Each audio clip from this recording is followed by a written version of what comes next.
कल का मैच जो था वो कई मायनों में अगर आप देखेंगे तो बॉलर्स का मैच था। जिसने अच्छी बॉलिंग की वो जीता, क्योंकि लेकिन उसके बावजूद कल जो मैच था उसमें एसआरएच ने कमाल का परफॉर्म किया, तो वो अपनी गेंदबाजी के दम पे ही जीते। एक चीज और थी कल के मैच में, फील्डिंग बहुत खराब थी दोनों ही टीमों की। हैदराबाद की कुछ ज्यादा ही खराब थी। जिस हैदराबाद तरीके की तो से हमने बहुत देखा ज्यादा खराब नीतीश थी। कुमार रेड्डी जैसे शानदार फील्डर, उनसे गेंद छूट रही थी। हमने कल के मैच में एक चीज और पॉइंट था कि जिस तरीके से अभिषेक आउट हुए, ज्यादातर गलियारों में ये चर्चा रही कि वो मतलब एम्पायर बिक गया। देखिए टॉस का तो ऐसा रहा है कि जिसने टॉस जीता है अब तक उसने मैच जीता है। बिल्कुल साडा पंजाब जीतेगा। नमस्कार, मैं हूं दीपाली और आप देख रहे हैं MH1 न्यूज का डिजिटल प्लेटफॉर्म और आपके फेवरेट शो पिच पे पंगा में आप सभी व्यूअर्स का बहुत बहुत स्वागत है। तो आज के इस खास एपिसोड में हम बात करने वाले हैं कल के मैच को लेकर, जो कि हुआ था सनराइजर्स हैदराबाद और कोलकाता नाइट राइडर्स के बीच में। लेकिन कोलकाता नाइट राइडर्स की जो परफॉर्मेंस है वो बहुत ज़्यादा खराब रही, क्योंकि 65 रनों से वो हार गई है और आज इसी पर हम बातचीत करेंगे। लेकिन आज का जो मैच होने वाला है चेन्नई सुपर किंग्स को के साथ होने वाला है पंजाब किंग्स का, तो ये मुकाबला भी बहुत ज़बरदस्त होने वाला है। ठीक है, तो 7 बजे टॉस होगा, 7:30 बजे से ऑफिशियली तौर पर ये मैच शुरू हो जाएगा। लेकिन इस पूरे मैच को लेकर एनालिसिस करेंगे, आज का मैच किस तरीके का रहने वाला है, पंजाब किंग्स की परफॉर्मेंस में कितना बदलाव देखने को मिला है पिछली बार के मुकाबले। हालांकि जो लास्ट ईयर का जो परफॉर्मेंस है वो भी अच्छा रहा और लास्ट मैच का जो परफॉर्मेंस है वो भी अच्छा रहा, लेकिन आज का मैच कैसा रहेगा, क्या स्ट्रैटेजी दोनों टीमें लेकर आई हैं, सीएसके की तरफ से क्या कुछ प्लानिंग प्लॉटिंग की गई है, उसको लेकर पूरी जानकारी हमें देने के लिए हमारे साथ मौजूद है हमारे इस खास प्रोग्राम में हमारे 2 एक्सपर्ट। शिवम, बहुत बहुत स्वागत है आपका हमारे इस खास प्रोग्राम में, और दिव्यांशु आपका भी। तो सबसे पहले मैं शुरुआत करना चाहूंगी कल के मैच से। ठीक है, तो कल का मैच किस तरीके से आप देख पा रहे हैं, कैसा रहा कल का मैच? कल का मैच जो था वो कई मायनों में अगर आप देखेंगे तो बॉलर्स का मैच था। जिसने अच्छी बॉलिंग की वो जीता, क्योंकि एक तो क्या है कि हैदराबाद की बॉलिंग को कम आंका जा रहा था। हमने भी अपने प्रोग्राम में कम आंका था, क्यों मतलब आप देखेंगे LSG उनके पास एक गेंदबाजों का प्लेइंग 11 है, और वहीं SRH के पास गेंदबाजी बहुत कमजोर नजर आती है, खासकर जब पैट कमिंस नहीं होते हैं उनके कैप्टन। लेकिन उसके बावजूद कल जो मैच था उसमें SRH ने कमाल का परफॉर्म किया, तो वो अपनी गेंदबाजी के दम पे ही जीते और वो दिख भी रहा था। वहीं KKR में बहुत सारे इंप्रूवमेंट करने की जरूरत है। मुझे लगता है वो सुनील नारायण का अच्छा उपयोग कर सकते हैं। जैसे सुनील नारायण आए, उन्होंने 2 छक्के मारे और तीसरा छक्का मारते हुए आउट हो गए। अगर यही पावर प्ले होगा तो उनकी गेंद ऑब्वियसली इनफील्ड के बाहर गिरेगी, तो वो उसका अच्छा उपयोग कर सकते हैं और आपको एक एक्स्ट्रा बैटर भी मिलेगा बाद में। लेकिन कुछ स्ट्रेटेजी ऐसी रही जिसकी वजह से KKR नहीं जीत पाई, और जब कप्तान उनके आए तो उन्होंने भी ये चीज़ बोली कि we are working on that. वहीं एक चीज़ और थी कल के मैच में, फील्डिंग बहुत खराब थी दोनों ही टीमों की। हैदराबाद की कुछ ज्यादा ही खराब थी। जिस हैदराबाद तरीके की से तो बहुत हमने देखा ज्यादा खराब नीतीश थी। कुमार रेड्डी जैसे शानदार फील्डर, उनसे गेंद छूट रही थी। हमने देखा कि पेने जो है उनसे बाउंड्री की तरफ बॉल चली गई, बहुत ज्यादा मिसफील्ड बहुत हुआ था, खासतौर पे हैदराबाद की ओर से अगर बात की जाए तो। बिल्कुल बिल्कुल। एक चीज और है कि नीतीश कुमार रेड्डी बल्ले से भी कल उन्होंने परफॉर्म किया और गेंदबाजी से भी परफॉर्म किया, और इसीलिए उनको मैन ऑफ द मैच भी मिला।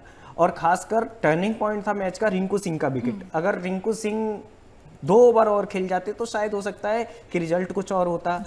कल उनकी टीम में KKR की में रनिंग बिटवीन द विकेट भी इतनी खराब थी, मतलब जैसा घरेलू क्रिकेट में भी नहीं होता है। मतलब क्रिकेटर आ रहे हैं, हाँ ना में रन आउट हो जा रहे हैं, और अगर रघुवंशी टिकते, रिंकू टिकते तो शायद रिजल्ट कुछ और हो सकता था। तो KKR को बहुत ज्यादा इंप्रूवमेंट की जरूरत है। लेकिन दिव्यांशु, मैं एक चीज आपसे समझना चाहती हूँ, देखिए KKR का जो परफॉर्मेंस पीछे रहा है वो वाकई में बहुत अच्छा रहा, लेकिन इस बार के IPL मैच में उतना अच्छा टू द मार्क नहीं रहा है। ये दूसरा मैच है जो KKR हारी। अब क्या लगता है उनका फ्यूचर कैसा हो सकता है? फ्यूचर अगर इसी तरीके की रणनीति रही तो कहीं ना कहीं फ्यूचर खराब हो जाएगा, क्योंकि जिस तरीके से हमने देखा कि अंकुरिश रघुवंशी है, उन्होंने back to back half century मारा है पिछले मैच में भी, इस मैच में भी।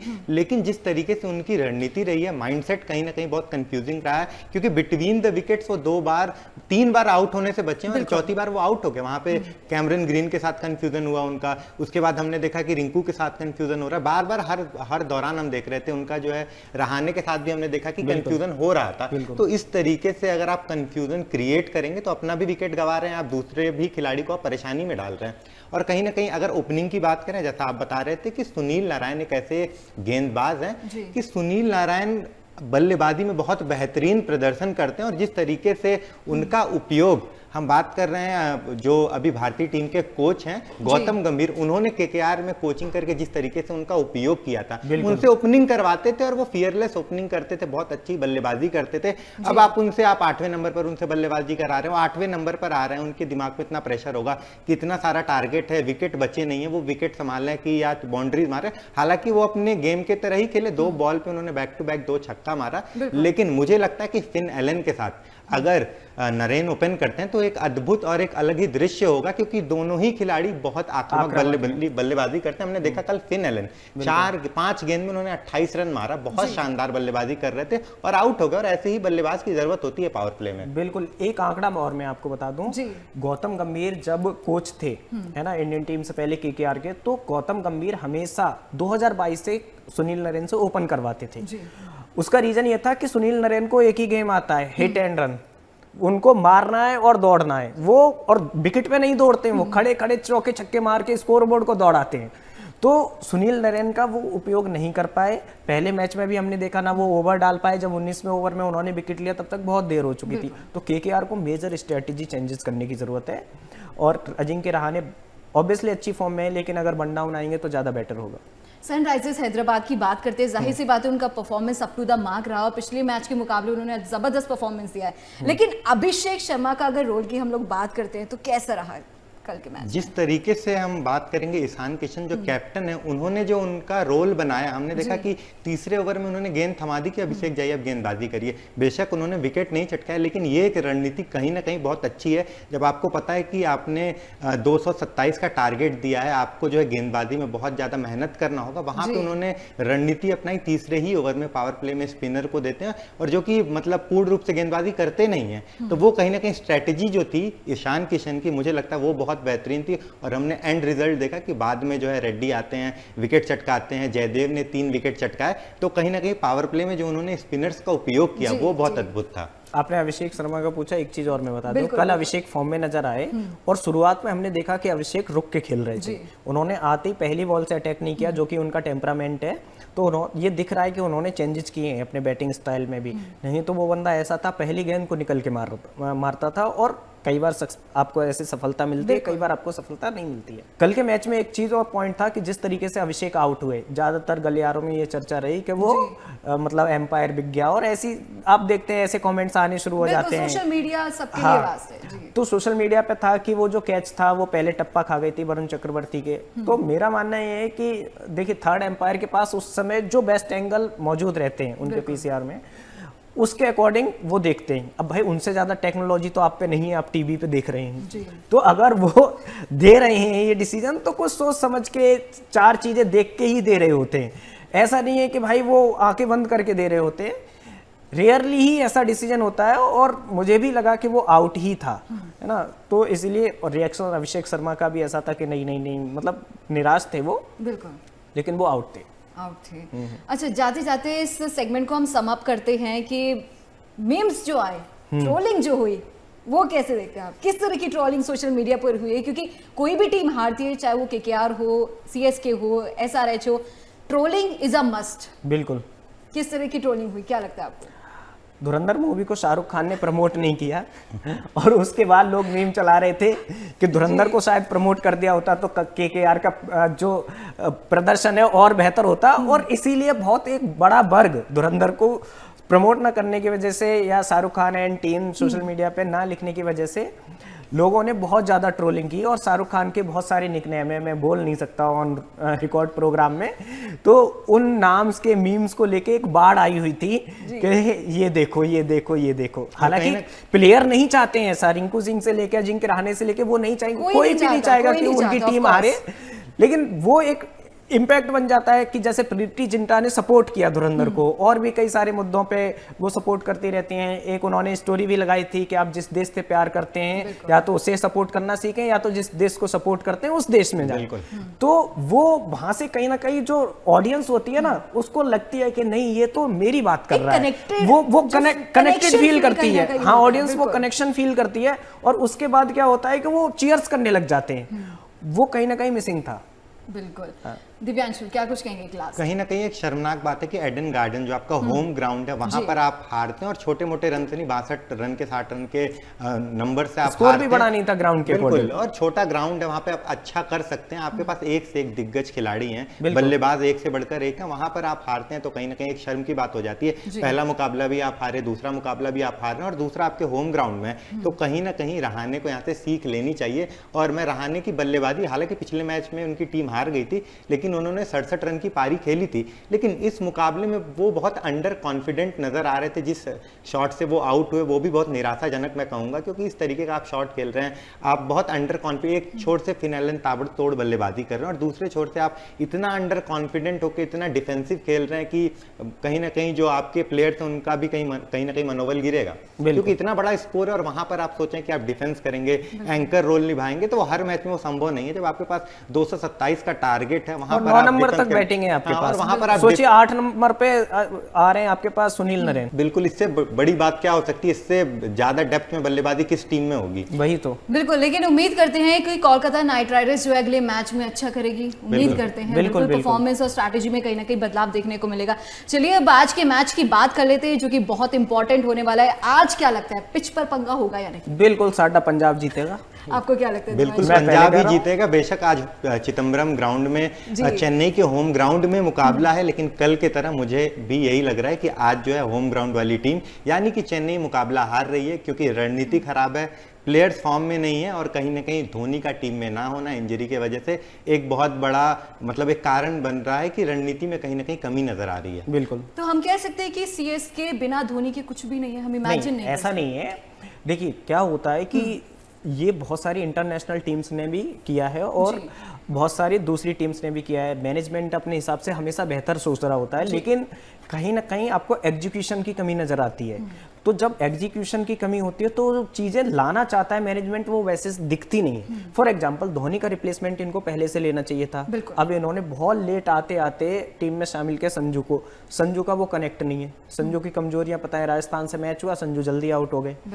तो दूसरी टीमें या जिनके साथ आप खेलते हैं तो उन्हें आपकी कमजोरियां भी पता होती हैं, आपकी स्ट्रेंथ भी पता होती हैं। फॉर एग्जाम्पल शिवम दुबे को कैसे आउट करना है रविंद्र जडेजा को अच्छे से पता था। चेन्नई में इस समय कोई भी ऐसा धोनी जैसा तगड़ा फिनिशर नहीं है, ये आप कह सकते हैं। कार्तिक शर्मा पे इतना ज़्यादा इन्वेस्ट किया है, उसके बावजूद भी पहले मैच में हमने उनकी फील्डिंग देखी, उनकी बैटिंग देखी, हालांकि वो कोशिश कर रहे थे लेकिन स्ट्रगल करते नजर आए। तो कहने का मतलब ये है कि जितनी भी टीमें, फॉर एग्जांपल श्रीलंका की टीम ले लो, पाकिस्तान की टीम ले लो, जब इनके बड़े प्लेयर रिटायर हुए इन्होंने नए नामों को नहीं आगे आने दिया। आप ऐसे समझिए विराट कोहली, रोहित शर्मा और रविंद्र जडेजा ने संन्यास लिया T20 से।